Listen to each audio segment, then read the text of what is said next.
Et bonjour à tous. Alors, aujourd'hui, je vais agrémenter la playlist conjugaison et nous allons voir le temps que j'ai choisi, enfin, avec lequel j'ai choisi de commencer le mode indicatif. Donc, je rappelle, je me réfère à la vidéo sur l'initiation à la différence entre temps et mode. L'indicatif, donc le temps du réel, on va dire, hein, oui, du réel. Je vais le dire comme ça pour simplifier. Et donc, je commence par l'imparfait. La logique aurait peut-être voulu que je commence par le présent. Je choisis l'imparfait. Pourquoi? Parce que c'est un temps qui est extrêmement simple. Alors, pour mes élèves de mon lieu, vous l'avez tous déjà vu, mais ça pourra vous servir de révision. Pour les autres élèves qui accéderaient à cette vidéo, je vais expliquer les choses dans le détail.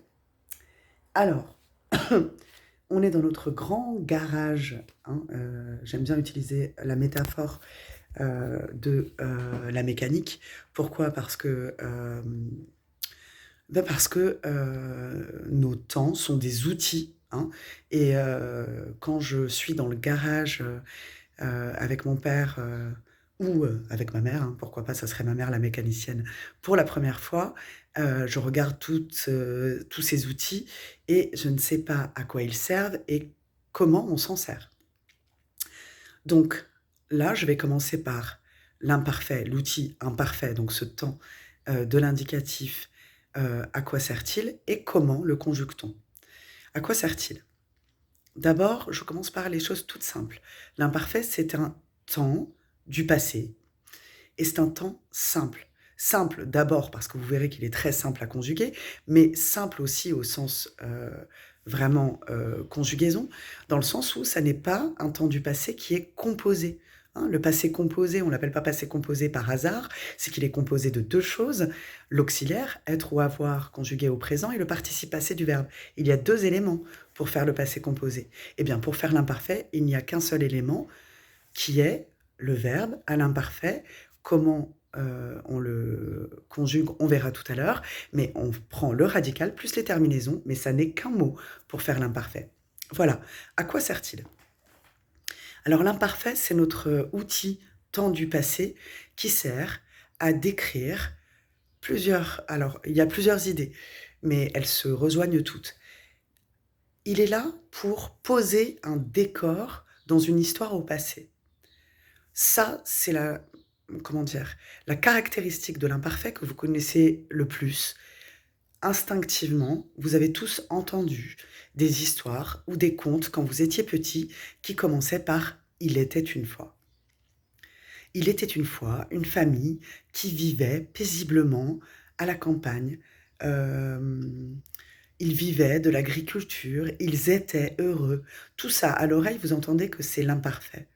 Hein, le petit poussé commence comme ça, et tout à coup, il y a un temps qui vient faire rupture, casser l'imparfait, qui est le passé simple. Puis vint le temps de la famine. Et cet exemple illustre parfaitement la différence entre l'imparfait et le passé simple. L'imparfait, donc, c'est le temps du décor, une espèce de photographie qu'on fait du passé, hein, un décor. C'est aussi le temps des habitudes du passé. Hein, tout se passait comme ça tout le temps dans cette famille. Hein. Ils vivaient à la campagne, ils vivaient de l'agriculture où ils faisaient la récolte des champs chaque matin. Ils étaient heureux. Hein. Voilà comment on peut décrire leur vie. Et puis quelque chose bascule. Hein, c'est le temps de la famine. Hein, donc pour un agriculteur, le temps de la famine, ça va faire forcément basculer la famille dans quelque chose. On imagine donc l'imparfait comme un temps qu'on imagine sous une forme de ligne, une espèce de continuum au passé. Pour décrire des actions répétitives, on dit même le temps des habitudes au passé. Alors que le passé simple, lui, est un temps qui vient faire une rupture comme ça, très verticale, vient arrêter cette espèce de continuum imparfait. L'imparfait, en fait, on n'en voit pas le bout.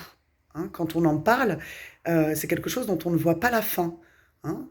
Nous étions heureux, nous travaillions, ions au champ tous les jours. Cette famille était très unie. Hein. c'est une description donc d'habitude du passé, hein, qui se continue comme ça. Je donne un autre exemple. Là, on était sur le petit poucet.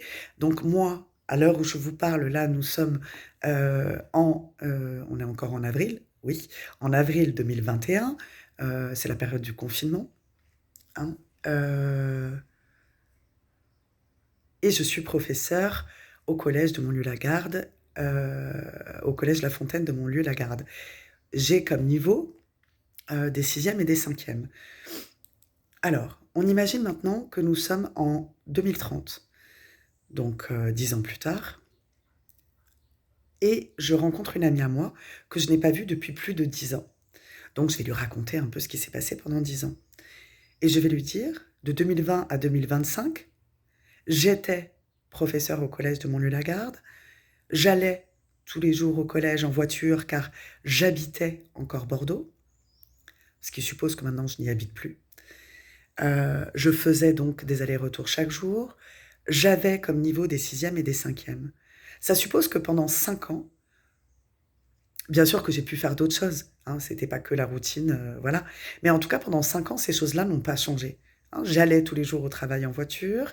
Tout ça, c'est de l'imparfait, hein, vous l'entendez à l'oreille. J'avais des élèves de sixième et de cinquième, etc., etc. Quand vint le temps de la mutation, hein, 20, c'est pas le chiffre, hein, là c'est 20, V-I-N-T, et c'est le passé simple du verbe venir. Bon, c'est une formule que je ne vais pas utiliser à l'oral, hein, mais parce que là c'est le passé simple, donc vous l'aurez compris, qui va venir faire rupture dans ses habitudes du passé. Donc voilà, le temps de l'imparfait est donc un temps pour décrire un décor dans un récit, hein, une histoire. Mais quand je dis récit, c'est pas forcément parce qu'on écrit un bouquin. Un récit, ça peut être quand je raconte à mon ami qu'est-ce que j'ai fait pendant 10 ans. Hein, dans ce récit, eh bien, j'ai employé l'imparfait pour parler de ces habitudes que j'avais pendant 5 ans. Ces habitudes au passé, ces choses qui se sont répétées pendant 5 ans. Hein, voilà l'imparfait. Décor et habitudes du passé, ce qui n'a rien à voir avec le passé simple, donc qui vient trancher ces habitudes au passé. Maintenant, comment se conjugue-t-il? C'est un temps qui est très facile à conjuguer parce que le radical ne change jamais et les terminaisons non plus. C'est le temps le plus facile à conjuguer, donc je serai intraitable sur l'imparfait parce que vous devez le connaître. Donc, maintenant, je vais changer l'objectif de sens pour, eh bien pour vous montrer comment il se conjugue. Alors, je change l'objectif de sens. Voilà. Donc, alors, ne vous moquez pas, s'il vous plaît. Je n'ai pas eu le tableau que j'attendais qui devait être immense. Ils sont en rupture de stock. J'ai un tableau qui est tout petit, mais ça n'est pas grave. Je prends le verbe chanter. Vous excuserez aussi mon écriture parce que je ne peux pas tenir le tableau pendant que j'écris, donc j'ai une main qui est prise par le téléphone. Nous avons le verbe chanter. Là, le verbe est dans sa forme, comment dire, la plus brute, je ne sais pas comment le dire autrement.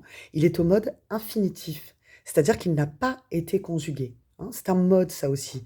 Je vous renvoie à la capsule sur l'initiation à la différence entre temps et mode. Donc voilà le verbe, quand il est dans sa forme brute et que il n'est pas personnalisé puisqu'il n'a pas de personne et il n'est pas conjugué puisqu'il n'est pas à un certain temps, donc il est au mode infinitif. Maintenant, je vais transformer ce verbe parce que je veux le conjuguer à l'imparfait. Donc, ça va faire je chantais, tu chantais, il. Alors, il, elle, on chantait, nous chantions. Évidemment, j'ai écrit un peu grand. Vous chantiez. Et elle, elles, certains diraient, ils chantaient.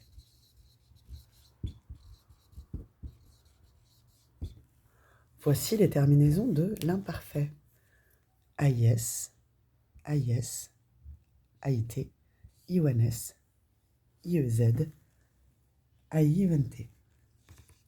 Donc il n'y a en fait rien de plus simple.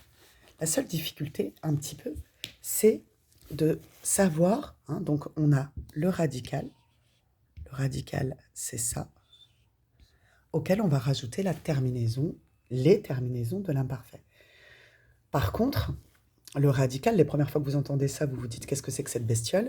Et surtout, ça paraît simple, pour certains verbes c'est très simple, mais pour d'autres verbes, eh ben, quand vous êtes tout seul devant votre copie en évaluation d'imparfait ou sur un autre temps, vous vous dites mais attends, le radical, mais comment je vais couper mon verbe à l'infinitif pour trouver le radical?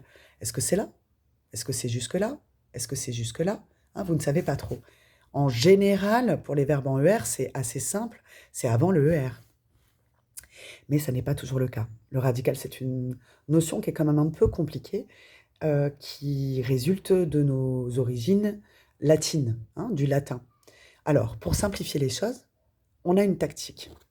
Parce que si j'ai le verbe sortir, mettons, je suis en évaluation de conjugaison sur l'imparfait de l'indicatif, et j'ai le verbe sortir, et j'ai un doute, je me dis, mais attends, où est-ce qu'il est le radical? Est-ce que je dois rajouter la terminaison après R? Je saurais. Ou est-ce que je dois rajouter la terminaison après le T? Tu sortais. Alors là, je pense que pour la plupart d'entre vous, instinctivement, vous allez savoir, non, je saurais, ça va pas, ça ressemble en plus au verbe savoir un peu, il n'y a pas le T, ça va pas. Ça n'est pas ça. Effectivement, c'est je sortais. Tu sortais, il sortait. Ok, mais pour être sûr, mettons que vous ayez trop de doutes ou que ce soit un autre verbe, eh bien pour être sûr, hein, là on était dans donc imparfait,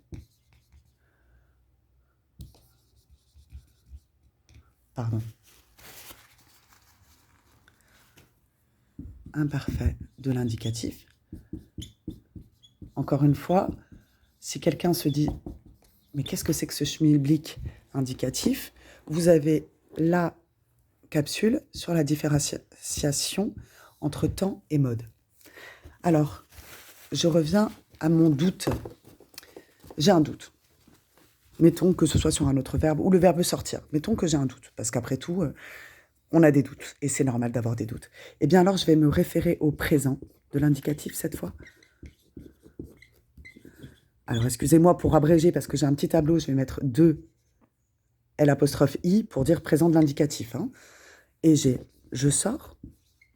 Alors, bien sûr, vous aurez une capsule sur le présent. Tu sors. Il sort. Nous sortons. Eh bien, voilà comment se fabrique l'imparfait, le radical en tout cas de l'imparfait. Eh bien, on va aller se référer au « nous » du présent. On va prendre cette partie de radical et on va la garder pour l'imparfait de l'indicatif. Et on va y ajouter les terminaisons de l'imparfait. Ce qui fait qu'on aura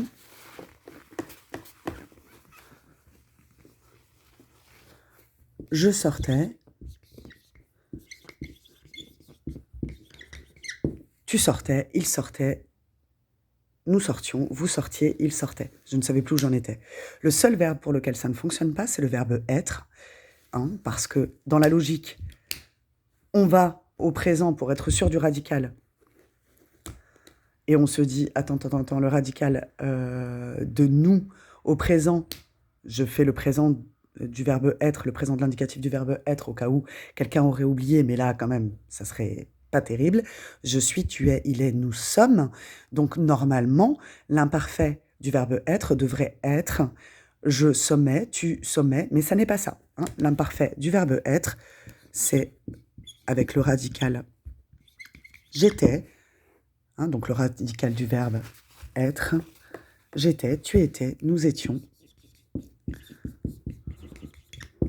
Tu étais, il était, pardon, nous étions, vous étiez, ils étaient. Pour avoir radical normal, etc. Donc, mis à part le verbe être pour lequel ça ne fonctionne pas, sinon, on aura toujours, quand on a un doute sur le radical, eh bien, on va chercher dans le nous du présent euh, comment était le radical à ce moment-là, et on prend le même radical et on lui ajoute les terminaisons de l'imparfait qui sont donc très simples, vous les avez vues, AIS, AIS, AIT, IONS, IEZ, AIENT. Voilà, donc c'est un temps très simple, donc je serai très intransigeante sur votre conjugaison de l'imparfait. Ce qui compte donc, c'est de se rappeler bien de l'imparfait. On va le voir comme une ligne, hein, comme je disais, avec des habitudes du passé, ce qui n'a rien à voir avec le passé simple, qui lui est un temps qui vient faire rupture dans ce récit, parce qu'il y a un événement qui fait basculer cette routine dans autre chose. Hein. Je reprends mon exemple, soit du Petit Pousset, hein, il vivait heureux. Excusez-moi, j'aurais dû prendre le texte avec moi. Il était une fois une famille, ils vivaient heureux, ils étaient agriculteurs dans les champs, puis vint le temps de la famine. On a là un basculement dans le récit, il y a quelque chose, il y a une rupture qui se fait. Hein. On peut l'utiliser avec des choses très simples. Euh, alors, euh, on était en classe de français, on apprenait l'imparfait, subitement, hein, tout à coup, euh, euh, Martin tomba de sa chaise. Hein. Alors, bien sûr, à l'oral, vous n'allez pas le dire comme ça, parce que hein, vous allez plutôt utiliser le passé composé à l'oral, mais en gros, c'est ça. Hein. On est dans un récit, dans un décor qu'on pose à l'imparfait, et subitement, quelque chose qui est symbolisé par le passé simple va venir casser ses habitudes du passé. Voilà, j'espère que ça a été clair, que vous comprendrez mieux l'imparfait pour ceux qui ne l'avaient pas compris. En classe, nous l'avons beaucoup vu, mais cette capsule donc s'adresse aux élèves qui, je ne sais pas, qui auraient besoin de le réviser, qui ont été absents en classe, peut-être des élèves qui tomberont sur cette vidéo qui ont eu beaucoup de temps de confinement. Hein, voilà, j'espère que je n'ai rien oublié. Euh, voilà, à très vite pour les autres vidéos. Au revoir.